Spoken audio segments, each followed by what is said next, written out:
লৈ আহিছো ৰাজ্যসভাৰ অধ্যক্ষ তথা দেশৰ উপৰাষ্ট্ৰপতি জগদীপ ধনখৰে পদত্যাগ কৰিছে। নমস্কাৰ, স্বাগতম। নিউজ 18 অসম নৰ্থ ইষ্টৰ এয়া হৈছে পোনপটীয়া সম্প্ৰচাৰ। ষ্টুডিঅ'ত মই প্ৰাঞ্জল। ঠিকই শুনিছে আপোনালোকে, ৰাজ্যসভাৰ অধ্যক্ষ তথা উপৰাষ্ট্ৰপতি জগদীপ ধনখৰে পদত্যাগ কৰিছে। কিছু সময় পূৰ্বে দেশৰ ৰাষ্ট্ৰপতিলৈ তেওঁৰ পদত্যাগ পত্ৰ প্ৰেৰণ কৰিছে আৰু প্ৰথম অৱস্থাত স্বাস্থ্যজনিত কাৰণৰ বাবে তেওঁ পদত্যাগ কৰা বুলি সদৰি কৰিছে।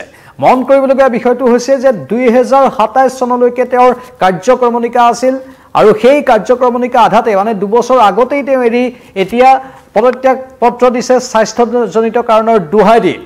কিন্তু প্ৰশ্ন বহুকেইটা উত্থাপন হৈছে যে তেওঁ চিকিৎসা গ্ৰহণ কৰিব পাৰিলহেঁতেন, তেওঁ বিশেষ ছুটি ল'ব পাৰিলেহেঁতেন, কিন্তু সেইখিনি নকৰি পোনপটীয়াকৈ তেওঁ কিয় উপৰাষ্ট্ৰপতি পদৰ পৰা পদত্যাগ কৰিছে।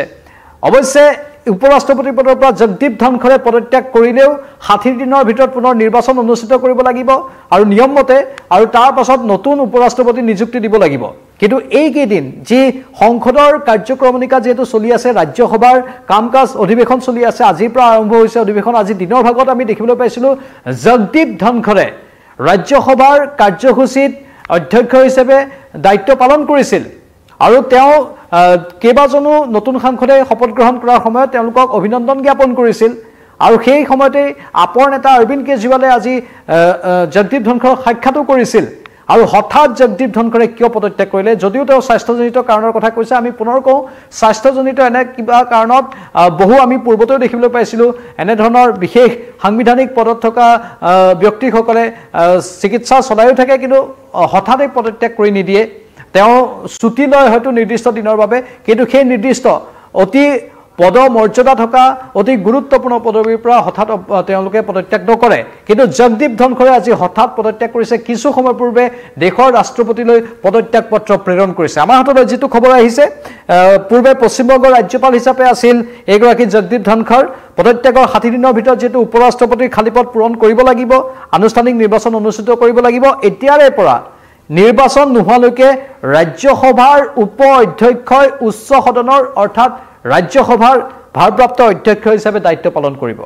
ৰাজ্যসভাৰ উপ অধ্যক্ষ হিচাপে আছে হৰিবংশ নাৰায়ণ সিং আৰু হৰিবংশ নাৰায়ণ সিঙে এই দিনকেইটাত এই উপৰাষ্ট্ৰপতিৰ পদটো খালী হৈ থকালৈকে বা ৰাজ্যসভাৰ অধ্যক্ষৰ পদটো খালী হৈ থকালৈকে তেওঁ দায়িত্ব পালন কৰি যাব ভাৰপ্ৰাপ্ত অধ্যক্ষ হিচাপে। কিন্তু পুনৰ কৈছোঁ, আমি এই মুহূৰ্তত অৱশ্যে ইয়াৰ লগত কিবা ৰাজনীতি জড়িত আছে নেকি বা অন্য কিবা কাৰণ আছে নেকি কোনো তথ্য উল্লেখ কৰা নাই, বা এই নিৰ্দিষ্ট দিনকেইটাত জগদীপ ধনখৰৰ যে কিবা বেমাৰ হৈ আছে অথবা তেওঁ যে কিবা ৰোগত ভুগি আছে, কিবা সমস্যাত যে জৰ্জৰিত হৈ আছে, তেনেধৰণৰ কোনো বাতৰিও সন্মুখলৈ অহা নাই। আজি দিনৰ ভাগত অৱশ্যে যেতিয়া তেওঁ ৰাজ্যসভাত উপস্থিত আছিল, তেওঁৰ মাতটো অলপ থুকাথুকি শুনিবলৈ পোৱা গৈছিল। সাধাৰণতে জগদীপ ধনখৰে তেনেধৰণেই কথা কয়, কিন্তু এই দিনকেইটাত তেওঁৰ কোনো ধৰণৰ স্বাস্থ্যজনিত কিবা খবৰ সন্মুখলৈ অহা নাই। কোনো চিকিৎসকৰ কাষতো তেওঁ যোৱা নাই বা তেনেধৰণৰ অৱস্থাও হোৱা নাই। কি কাৰণত? অৱশ্যে তেওঁ এটাই কৈছে পোনপটীয়াকৈ, ইয়াত আৰু অন্য কথা কোৱাৰ অৱকাশ নাথাকেই, যিহেতু তেওঁ পোনপটীয়াকৈ কৈছে যে তেওঁৰ স্বাস্থ্যৰ অৱনতি ঘটিছে, সেয়েহে তেওঁ পদত্যাগ কৰিছে আৰু সেই পদত্যাগ পত্ৰ স্বাভাৱিকতে ৰাষ্ট্ৰপতিয়ে গ্ৰহণ কৰিবলৈ বাধ্য। কিন্তু ইয়াত প্ৰশ্ন উত্থাপন হৈছে এইকাৰণেই, কাৰণ তেওঁ যিহেতু জিৰণি ল'ব পাৰিলেহেঁতেন, জিৰণি লৈও তেওঁ উপৰাষ্ট্ৰপতিৰ পদটো অলংকৃত কৰি থাকিব পাৰিলেহেঁতেন, কিন্তু তেওঁ সেই কামটো কৰা নাই। স্বাভাৱিকতেই তেওঁৰ অন্য এটা ভাৱধাৰা হ'ব পাৰে যে সেই নিৰ্দিষ্ট পদবীটো অন্য এজন যোগ্য মানুহে পোৱাটো দৰকাৰ। তেওঁৰ অনুপস্থিতিত বা তেওঁ নিজেই যিহেতু ৰোগীয়া হৈ পৰিব, সেই ৰোগীয়া হৈ পৰাৰ বাবে হয়তো তেওঁ উপৰাষ্ট্ৰপতিৰ দায়িত্ব ভালদৰে পালন কৰিব নোৱাৰিব। সেইটো তেওঁৰ আদৰ্শ হ'ব পাৰে, সেইটো অন্য এটা বিষয়। কিন্তু কেৱল স্বাস্থ্যজনিত কাৰণৰ বাবে তেওঁ পদত্যাগ কৰা বুলিয়ে সদৰি কৰিছে, আন কোনো কথা সদৰি কৰা নাই। এই মুহূৰ্তত অহা খবৰটো আমি পুনৰবাৰ আপোনালোকক দি ল'ব বিচাৰিছোঁ। উপৰাষ্ট্ৰপতি পদৰ পৰা পদত্যাগ কৰিছে জগদীপ ধনখৰে, স্বাস্থ্যজনিত কাৰণতে পদত্যাগ কৰা বুলি উল্লেখ কৰিছে। ৰাষ্ট্ৰপতিলৈ কিছু সময় পূৰ্বে প্ৰেৰণ কৰিছে পদত্যাগ পত্ৰ। আজি দিনত তেওঁ ৰাজ্যসভাৰ কাৰ্যক্ৰমণিকা চলাইছিল। জগদীপ ধনখৰৰ নেতৃত্বতে আৰম্ভ হৈছিল আজিৰ ৰাজ্যসভাৰ অধিৱেশন।